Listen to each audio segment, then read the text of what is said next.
Hi everyone, and welcome to this week's EBC video. We're in Lakeville today at a well-known fitness gym thinking about Pentecost. All right, we've got a couple of different readings here. We've got John at 15 and 16. There are pieces of both here.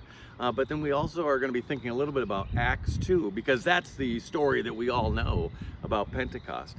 And I was thinking about this fitness gym in part because I feel like John and then Acts 2 are a little bit of that before and after picture, right? That when you go to the gym and you take the before picture and then hopefully you work really hard and it's sort of, there's this big, awful effort in the middle, and then you get that after picture where it's like, here it is, the thing that I was saying I was gonna do, all right?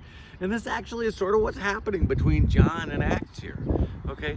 So first of all, in John, Jesus is talking to his disciples about the fact that he's going to send the Holy Spirit. He's going to send the advocate. And in fact, as Jesus is talking about it, he says, look, I'm going to be going away, but I have to be going away in order for an advocate to come for you, in order for what we know now to be the Holy Spirit to come for you. And he says, you're all going to be sad.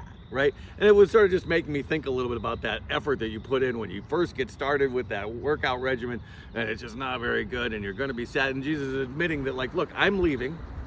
You're not going to like it, but the answer is it's for a reason. We're actually going to make sure that you've got the Holy Spirit with you at the end of all of this, okay?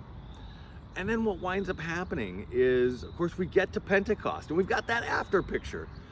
But I want to focus for a moment just on how the story sets up. Pentecost, we know it today as the idea that the Holy Spirit comes down and there's a flame of fire on people's heads, right? And they start talking in all sorts of different languages, and people start suggesting that maybe the disciples are drunk, right? We know that story from Acts 2, right? But actually, Pentecost at the time was a Jewish festival, sort of a feast of the harvest, and it always happened 50 days after Passover.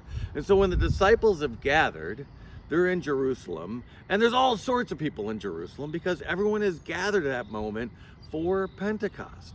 And that's when the Holy Spirit comes. And it's not because the disciples are sort of sitting there ready for it.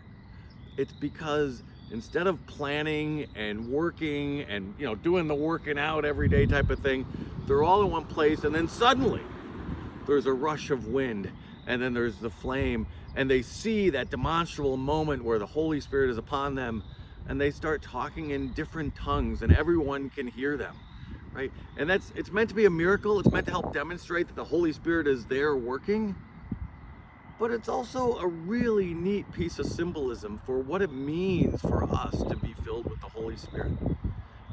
When you go to a workout place like this, we're all sort of picturing kind of turning into the same buff individual, right? Just making it so that the image of you is like what you picture that movie star look to be.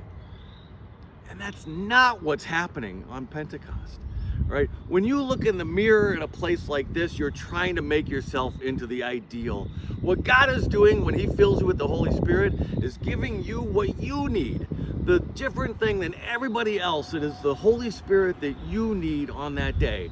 And there's something even better about that the person looking back at you in the mirror is a reflection of God with the Holy Spirit in you, so that you can do all the fantastic things that God has in mind for you. Not because you turn yourself into the movie star, but because you are you with all of the things that God has for you.